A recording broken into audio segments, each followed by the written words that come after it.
দক্ষিণ এশিয়ার মোড়ল হতে গিয়ে দিল্লি কি এখন নিজের ঘরেই বন্দী?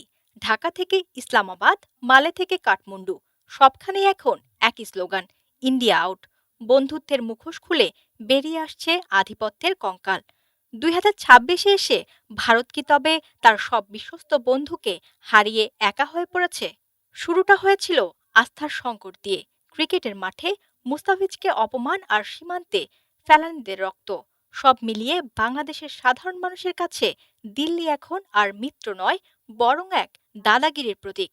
সার্বভৌমত্বের উপর এই মনস্তাত্ত্বিক চাপ এখন বুমেরাং হয়ে ফিরে যাচ্ছে দিল্লির দিকেই। শুধু বাংলাদেশ নয়, মালদ্বীপ থেকে আগেই বিতাড়িত হয়েছে ভারতীয় সেনা।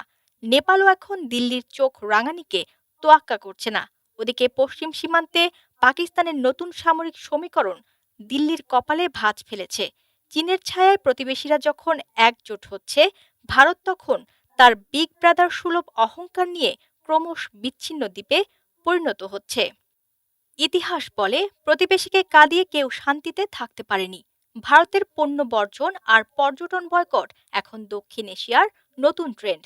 2026-এর এই ভূ রাজনীতি কি তবে দিল্লির পতনের শুরু? দক্ষিণ এশিয়ায় ভারতের একাধিপত্যের সূর্য কি তবে চিরতরে অস্তমিত?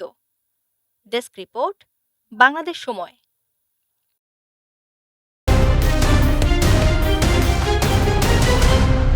বাংলাদেশ সময়, সবার আগে দেশ।